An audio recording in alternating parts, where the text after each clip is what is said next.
The man behind the temple design, the Ram Mandir design, Ashish Sompura, one of the temple architects, is now joining us exclusively on NDTV. Mr. Sompura, thanks very much for joining us on NDTV. My first question to you, of course, as I said, you are one of the architects and the man behind the Ram temple design. As you see the temple rising now, what are you feeling currently? What are the thoughts running through your mind? I definitely feel very proud about the things, and for an architect, it's always a great thing what he has drawn or what he has imagined, and that's come to a reality and appreciated by a lot of people. And Prime Minister is going to open that. Definitely a proud feeling for us and our family. Absolutely, Mr. Sompura, and talk to us about the journey, how it all began, because it has been a long journey, a rather long journey, almost spanning 30 years. How did it all start? Talk to us about the initial design and how it evolved over the years.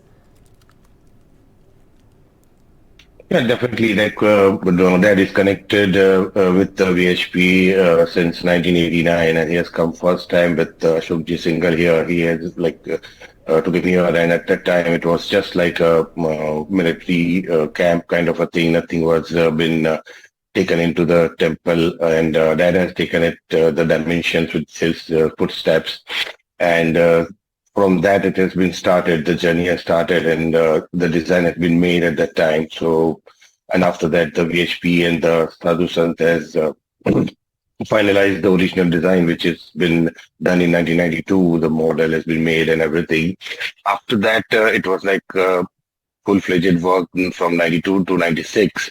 But after 96, it was just become a political issue and nothing else more than that. So it was like a little bit of depressing, okay, that is going to be happen or not. So we don't know. But after the verdict that came, and then again it started in a full-fledged, I think in February 1992 when we have first met and we have started the redesigning. But it's not, you can't call it a redesigning. It's basically extension of the older design, because they don't want to change anything, because the stones of almost 50 to 60,000 cubic feet of stone was carved and lying at Karyashala, and we don't want to waste that, because it was from the 1 rupee what every Indian has given.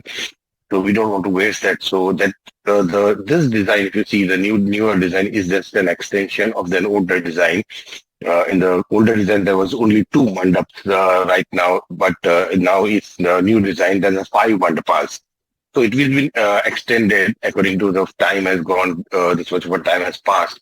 So the footfall, the family, it will be increased a lot. So everyone have thought that why don't we increase the footprint of the temple? And so we have added 3 more mandapas. So basically, this is like how we have gone through the whole designing process. And I think in 1992, from March, it was just COVID, so it was lockdown. So we have just designed all this thing on video conferencing and all, and finalized it in August or September. Absolutely, Mr. Sompura. Not many people know, but you represent a great legacy as well. There are 3 generations of your family that are actually involved in the Ram temple design.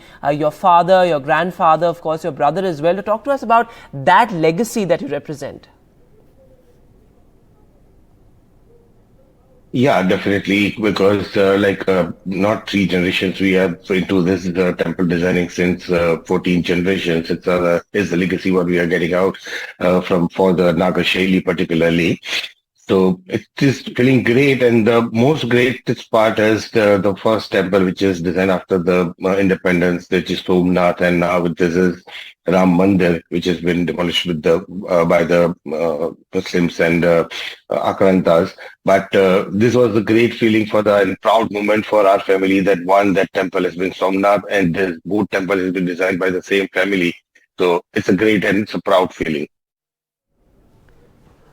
Also, Mrs. Sompura, just looking at the temple design, how it's a combination of modernity and tradition, whether it's a Surya Tilak or the way the temple design has been planned, it is emblematic of, great technological innovation that we've seen in India, and also, of course, our traditional, the tradition that the Ram Mandir represents as well.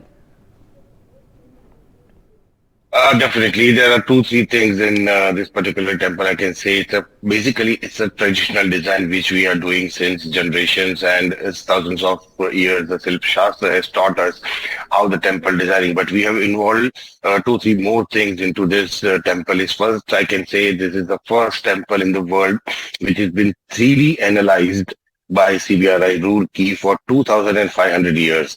Any kind of a calamity, any kind of a earthquake or anything has been come, nothing is to be happen to this temple, this structure. So that is the first thing which has been involved in a modernity. Like we have just done the 3D modeling and tested it in the computers and everything. And the second thing is sunlight, which was again a different thing, and which is the sun follows the solar path and our calendars it is on a moon path. So each and every year the Ram Navami dates has been changed. So it was a challenge for us and the scientists who are involved. Like for 19 years, the circle is for 19 years. So every year the date is changed and so solar position is also changed. So how to tackle that? And I think we have done it in a great way, the scientists and everything, the calculations, everything. And now you can see after the completion, the tilak on the Ram Lalla every Ram Navami. Right, Mrs. Sompura, and my last question to you. Well, it's been quite a journey for you as well, for your family. You know, keeping the mandir design alive for almost 30 years, for 3 decades. There has to have been challenges as well in this long journey. Talk to us about that. How it was like a coming together of many forces. To bring to life this design that you created 30 years ago. Yeah, struggles lies after whatever I say, like from 92 to 96, that was not a problem. After that, it has become a very saggy and very sad portion of that. After that, while construction when we have started, there are a few things. First of all is a stone, because in Rajasthan there was all bans on the mines, which we are using Bansi Pampur stone. So again, to reopen the whole thing, it is again a big task for the trust also to get the stone, legal stone, you can say, because there are a lot of illegality in the stone market. So legal stone, that was a first challenge for us. Right, Mrs. Sompura, thanks very much for joining us on NDTV. It certainly is a watershed moment, a red letter day for many like you. Thanks very much for joining us on NDTV.